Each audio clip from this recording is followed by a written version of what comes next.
प्रभु के नाम का पारस जो छू ले, ओ हो जाए सोना, ओ हो जाए सोना। दो अक्षर का नाम हरि है, लगता बड़ा सलोना, लगता बड़ा सलोना। तूने संकट टाले भारी भारी, हरि हरि जय जय नारायण नारायण हरि हरि, स्वामी नारायण नारायण हरि हरि। जय श्री कृष्णा। जय श्री कृष्णा। मेरी सोल फैमिली आध्यात्म आपके अपने चैनल पर मैं नंदा आप सबका बहुत बहुत स्वागत करती हूँ। श्रीमद् भागवत महापुराण का 7वां स्कंद चल रहा है, 3रा अध्याय। हिरण्यकशिपु की घोर तपस्या से प्रसन्न होकर ब्रह्मा जी को आना ही पड़ा। बहुत वर्षों तक उन्होंने उसे अनदेखा किया, परंतु उसकी जटाओं से ऐसी घोर अग्नि प्रकट हुई जो 10 दिशाओं को जलाती हुई स्वर्गलोक तक पहुँच गई। देवता उसकी आग से भयभीत होकर ब्रह्मा जी की लोग सत्यलोक में गए, उनकी शरण में गए, उनकी स्तुति किए, उनसे प्रार्थना की कि इस आग से हमें रक्षा कीजिए, इस आग को शांत कीजिए। हिरण्यकशिपु बड़ी ही कठिन तपस्या करके आपसे अमर होने का वरदान प्राप्त करना चाहता है। आप उसे जा करके उस तपस्या को रोकिए। देवताओं की विनती स्तुति सुनकर ब्रह्मा जी भृगु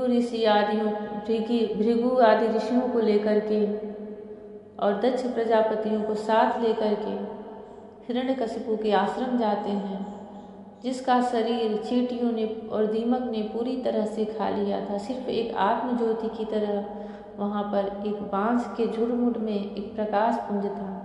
ब्रह्मा जी अपने कमंडलों का दिव्य जल उस पर छिड़कते हैं तो वह फिर से नवयुवक की तरह जीवित सा हो उठता है। उसकी इंद्रियों में फिर से वही बल प्राप्त हो जाता है। ब्रह्मा जी को आकाश मार्ग पर चढ़े हुए देखकर उसकी आंखों में आनंद के आंसू उड़ाते हैं और वह ब्रह्मा जी की स्तुति करने लगता है। हिरण्यकशिपु ने कहा, कल्प के अंत में यह सारी सृष्टि काल के द्वारा प्रेरित तमोगुण से घने अंधकार से ढक गई थी। उस समय स्वयं प्रकाश स्वरूप आपने अपने तेज से पुनः इसे प्रकट किया। आप ही अपने त्रिगुणमय रूप से इसकी रचना, रक्षा और संहार करते हैं। आप रजोगुण, सत्वगुण और तमोगुण के आश्रय हैं। आप ही सबसे परे और महान हैं। आपको मैं नमस्कार करता हूँ। आप ही जगत के मूल कारण है। ज्ञान और विज्ञान आपकी मूर्ति है। प्राण, इंद्रिय, मन और बुद्धि आदि विकारों के द्वारा आपने अपने को प्रकट किया है। आप मुख्य प्राण सूत्रात्मा के रूप से चराचर जगत को अपने नियंत्रण में रखते हैं। आप ही प्रजा के रक्षक भी हैं। भगवान, चित्त, चेतना, मन और इंद्रियों के स्वामी आप ही हैं। पंचभूत, शब्दाब्दी, विषय और उनके संस्कारों के रचयिता भी महतत्व के रूप में आप ही हैं। जो वेद, होता, अधर्म, ब्रह्मा और उद्गाता इन ऋतुजों से होने वाले यज्ञ का प्रतिपादन करते हैं, वे आपके ही शरीर हैं। उन्हीं के द्वारा अग्निष्ठोम आदि 7 यज्ञों का आप विस्तार करते हैं। आप ही संपूर्ण प्राणियों की आत्मा हैं, क्योंकि आप अनादि, अनंत, अपार, सर्वज्ञ और अंतर्यामी हैं। आप ही काल हैं। आप प्रतिक्षण सावधान रहकर अपने क्षण, लव आदि विभागों के द्वारा लोगों की आयु छीण करते रहते हैं। फिर भी आप निर्विकार हैं, क्योंकि आप ज्ञान स्वरूप परमेश्वर, अजन्मा, महान और संपूर्ण जीवों के जीवनदाता अंतरात्मा हैं। प्रभु, कार्य, कारण, चल और अचल ऐसी कोई भी वस्तु नहीं है जो आपसे भिन्न हो। समस्त विद्या और कलाएं आपके शरीर हैं। आप त्रिगुणमयी माया से अतीत स्वयं ब्रह्म हैं। यह स्वर्णमय ब्रह्मांड आपके गर्भ में स्थित है। आप इसे अपने में ही प्रकट करते हैं। प्रभु, यह व्यक्त ब्रह्मांड आपका स्थूल शरीर है। इससे आप इंद्रिय, प्राण और मन के विषयों का उपभोग करते हैं, किंतु उस समय भी आप अपने परम ऐश्वर्यमय स्वरूप में स्थित रहते हैं। वस्तुतः आप पुराण पुरुष स्थूल सूक्ष्म से भी परे ब्रह्म स्वरूप ही हैं। आप अपने अनंत और अव्यक्त स्वरूप से सारे जगत में व्याप्त हैं। चेतन और अवचेतन दोनों ही आपकी शक्तियां हैं। भगवान, मैं आपको नमस्कार करता हूँ।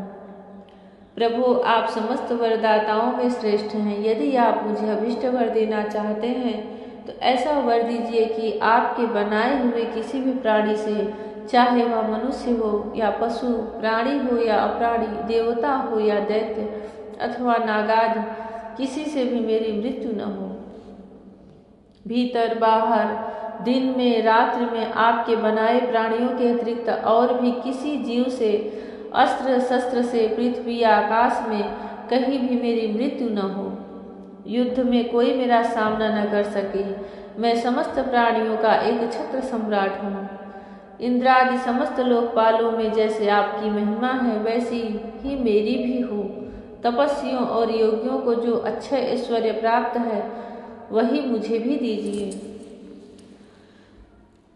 श्री नारद जी कहते हैं, युधिष्ठिर, जब हिरण्यकशिपु ने ब्रह्मा जी से इस प्रकार अत्यंत दुर्लभ वर मांगे, तब उन्होंने उसकी तपस्या से प्रसन्न होने के कारण उसे वर दे दिया।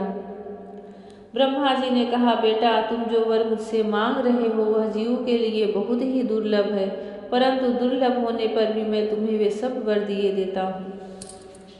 नारद जी कहते हैं, ब्रह्मा जी के वरदान कभी झूठे नहीं होते। वे समर्थ एवं भगवत रूप ही हैं। वरदान मिल जाने के बाद हिरण्यकशिपु ने उनकी पूजा की। तत्पश्चात प्रजापतियों से अपनी स्तुति सुनते हुए वे अपने लोक को चले गए।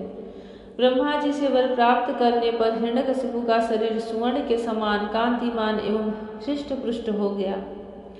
वह अपने भाई की मृत्यु का स्मरण करके भगवान से द्वेष करने लगा।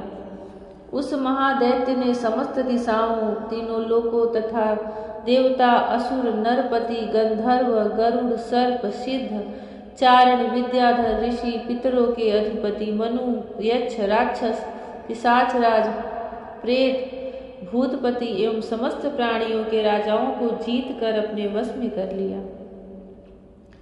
यहाँ तक कि उस विश्व विजयी दैत्य ने लोकपालों की शक्ति और स्थान भी छीन लिए।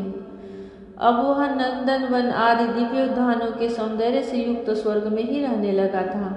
स्वयं विश्वकर्मा का बनाया हुआ इंद्र का भवन ही उसका निवास स्थान था। उस भवन में तीनों लोकों का सौंदर्य मूर्तिमान होकर निवास करता था। वह सब प्रकार की संपत्तियों से संपन्न था। उस महल में मूंगे की सीढ़ियां, पन्ने की गज, स्फटिक मणि की दीवारें, वैदूर्य मणि के खंभे और मणि की कुर्सियां थीं। रंग बिरंगे चंद्रवे तथा दूध के फेन के समान सैयाएं, जिन पर मोतियों की झालरें लगी हुई थी, शोभायमान हो रही थी। सर्वांग सुंदरी अप्सराएं अपने नुपुरों से रुनझुन ध्वनि करती हुई रत्नमय भूमि पर इधर उधर टहला करती थी और कहीं कहीं उसमें अपना सुंदर मुख देखने लगती थी। उस महेंद्र के महल में महाबली और महामनस्वी हिरण्यकशिपु सब लोगों को जीतकर सबका एक छत्र सम्राट बनकर बड़ी स्वतंत्रता से विहार करने लगा। उसका शासन इतना कठोर था कि उससे भयभीत होकर देवदानव उसके चरणों की वंदना करते रहते थे। युधिष्ठिर, वह उत्कट गंध वाली मदिरा पीकर मतवाला रहा करता था। उसकी आंखें लाल लाल और चढ़ी हुई रहती थी। उस समय तपस्या, योग, शारीरिक और मानसिक बल का वह भंडार था। ब्रह्मा, विष्णु और महादेव के सिवा और सभी देवता अपने हाथों में भेंट ले लेकर उसकी सेवा में लगे रहते थे। जब वह अपने पुरुषार्थ से इंद्रासन पर बैठ गया, तब युधिष्ठिर, विश्वावसु, तुम्बरु तथा हम सभी लोग उसके सामने गान करते थे। गंधर्व, सिद्ध, ऋषिगण, विद्याधर और अप्सराएं बार बार उसकी स्तुति करती थी। जय श्री कृष्ण। इतना सामर्थ्य बिना भगवान की भक्ति के कोई प्राप्त ही नहीं कर सकता। वह जो इसे ऐश्वर्य मिल रहा था, वह जो इंद्र के स्वर्ग में सुख भोग रहा था, वह उसकी खुद की तपस्या का, स्वयं की तपस्या का ही फल था। उसने इतनी कठोर तपस्या, आराधना की थी, भक्ति की थी। पर असुर था, दैत्य था, तो स्वभाव भी वही था, इसलिए वह दूसरों पर अत्याचार करता था। उसका बल जो था वह दूसरों को सताने के लिए था। सब दुखी हो गए, सब हताश हो गए, उससे सताए जाने लगे।